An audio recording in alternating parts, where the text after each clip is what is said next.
I'm going to be a little bit vulnerable with you guys today because it's been something I've been thinking about a lot. I've been getting more messages on Instagram lately from ladies about frustration of love.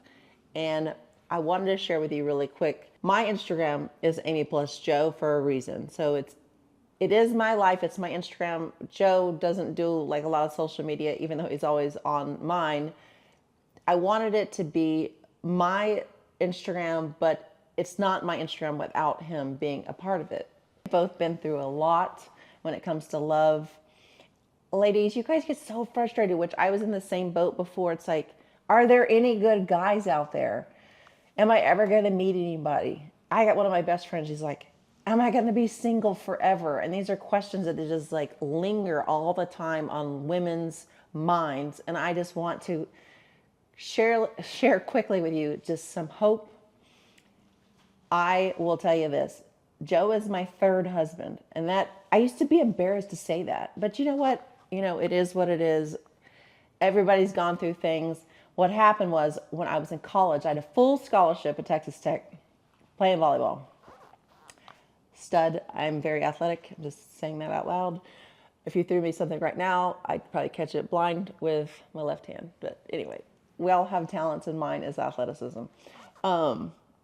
I lost my scholarship because I got pregnant, and I was in Texas or in the South. When you get pregnant and you're 19, you know what you do. You get married. My parents are like, you're getting married. So that was my first marriage. Let's just say it didn't last very long. After that, I waited a long time to get remarried. I was single for 8 years. I was a single mommy. I have one daughter. And I was like, I'm not going to get married just to get married. And I was so happy being single. I just happened to be one of those people. Like, I didn't need a man. I mean, Joe and I love each other, but I think we both have such faith in God. Like, if you're single, whatever, anything happens your way, like, I know I'll be fine, like, because I have God in my life. So I think that's very important. Saying that, I was single for 8 years. I'm going to write about a book about this one day, but I got duped. Whatever you want to call it. What are the words? Duped, snaked, bamboozled. I got tricked. So I will tell you the full story later, but he came to me and he was this person. What do I look for in a man? You have to be a Christian. You have to attend church. You have to be funny. You have to be outgoing. You have to be successful. Like, I have the same list that most ladies out there have. He checked off all those on the box, like all the lists. He checked them off. And the short version is we got married a few months before we got married. He completely changed. He was not the same person, to the point that he ended up getting institutionalized for severe depression, like suicide. Like, he just was not in a good place. So when you get institutionalized, you're like in this interview room and they're like taking notes and they say, have you ever been institutionalized before? And he looks at the lady and says, yes. And I was all, what do you mean, yes? You've been institutionalized. And she goes, how many times? And he goes, twice. And I was like, what the? I had no idea that he had this past. So he's put into one of these state hospitals once in college and once after, I think it was like during his first marriage. He didn't tell me any of this. But it's really hard for me to even say this out loud because it's honestly so tragic. But I would like to share more about it. That's why I'm going to write a book one day about this. But he tragically, after we divorced, he it's hard for me to say, he committed suicide. And he shot himself, and it's just tragic.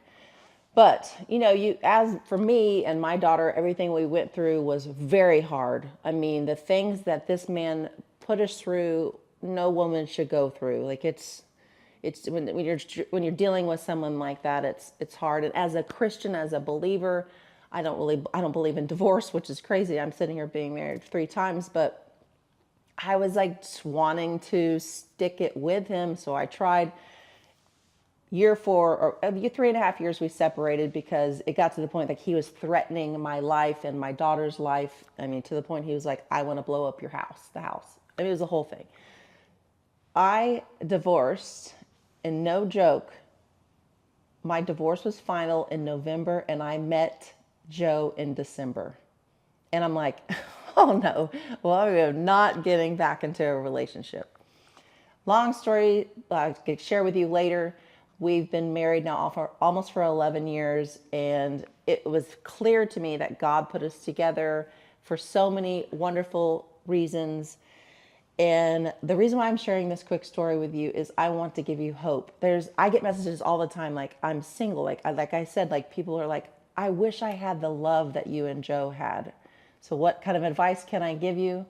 Get your butt into church. It's once a week, you guys. We all have intentions to do it, but watching church on TV is nothing wrong with that. But the Bible's very clear about things that He wants you around a community. He wants you around other believers, even if you don't go to Sunday school or you don't, whatever. He wants you. When you go to church and you're sitting there and you're singing the praises to the Lord above, and there's a community of hundreds of people around you singing that same song to your same Lord, your same Jesus Christ, you all have the same spirit inside of you.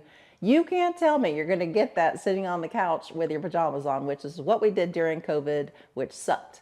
Anyway, go to church. Don't go out looking for, a guy in the wrong places. Just let it happen. I don't think there's anything wrong with dating apps, but don't just put yourself out there and just be yourself and just pray about it. Just be upfront with the Lord. Give Him your desires of your heart and He will fulfill them. I can go way more into this story, but I would just like to give you guys hope, because the Bible verse, He gives us hope and a future, and He knows everything before it's going to happen anyway. He knows that you're going to marry. So just try and have faith. If you have any questions, you would like to message me about this, feel free to. I can share more with you about my story. But ladies, you deserve the best, and don't settle. And I love you all so much, and I hope this quick story helps with your relationship and your journey with the Lord and with your future man.